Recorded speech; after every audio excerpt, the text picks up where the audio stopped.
मुस्लिम vote bank में 85% हिस्सेदारी, फिर भी राजनीति में नहीं भागीदारी। कौन है पसमानदा मुस्लिम जिन पर बीजेपी की नजर? पीएम मोदी की पसमानदा को साधने की कोशिश अगर हुई कामयाब तो बीजेपी की आएंगी 400 सीटें, साफ हो जाएगा पूरा विपक्ष।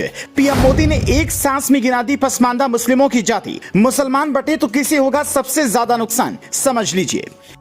प्रधानमंत्री नरेंद्र मोदी ने अपने चुनावी अभियान की शुरुआत जिन पसमानदा मुस्लिमों का नाम लेकर की है, क्या आप जानते हैं कि वो कौन है और देश में उनकी हालत कैसी है? इसके अलावा आपको ये जानकर भी हैरानी होगी कि वो मुस्लिमों में बहुसंख्यक हैं, लेकिन राजनीति और आर्थिक तौर पर बेहद कमजोर हैं। लेकिन उनकी बात आज तक किसी ने नहीं की, क्योंकि हमेशा ऊपरी तबकों के मुस्लिमों को ही वोटों का ठेकेदार माना जाता रहा है। इसीलिए पीएम मोदी ने पसमानदा मुस्लिमों को टारगेट किया है। आपने आज तक हिंदुओं की सारी जातियों के नाम सुने, लेकिन क्या आप जानते हैं कि इस तरह मुस्लिमों में भी जाति व्यवस्था है जो एक दूसरे में आसानी से शादी नहीं करते हैं? पीएम मोदी ने कहा जो पसमानदा मुसलमान हैं उन्हें आज भी बराबरी का दर्जा नहीं मिला है। मोची, भटियारा, जोगी, मदारी, जुलाहा, लंबाई, तेजा, लहरी, हलदार जैसी पसमानदा जातियों के साथ इतना भेदभाव हुआ है जिसका नुकसान उनकी कई पीढ़ियों को भुगतना पड़ा। आखिर ये पसमानदा मुसलमान हैं कौन जिनका जिक्र पीएम मोदी बार बार करते हैं, और क्या 2024 के चुनाव में ये बीजेपी को वोट करेंगे?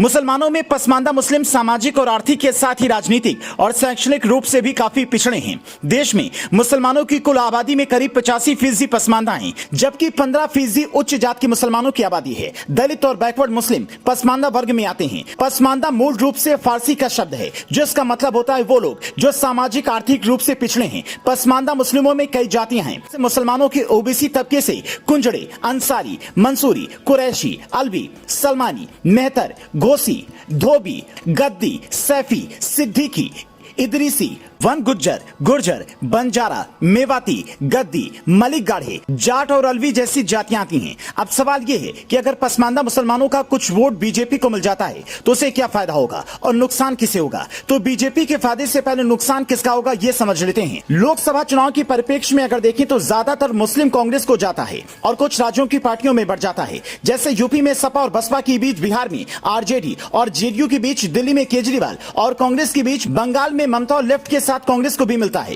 तो अगर पसमानदा मुस्लिमों में से 20 से 25% का रुख बीजेपी की तरफ हुआ तो समझिए इन सभी विपक्षी दलों को तगड़ा नुकसान होगा। बीजेपी के लिए ये सोने पर सुहागा जैसी स्थिति होगी, क्योंकि इन वोटों के साथ उनकी सीटों में जबरदस्त उछाल आ सकता है। इसीलिए पीएम मोदी ने यह दांव खेला है। उन्होंने कहा है उनके ही धर्म के एक वर्ग ने पसमानदा मुसलमानों का इतना शोषण किया, लेकिन इसकी देश में कभी चर्चा नहीं हुई। उनकी आवाज सुनने को भी कोई तैयार नहीं है। इन वोटों के साथ बीजेपी के लिए उन वोटों की भरपाई करना भी आसान हो जाएगा जो पिछले दिनों हुए आंदोलन से उन्हें होता दिख रहा है। Bureau report, leading Bharat TV.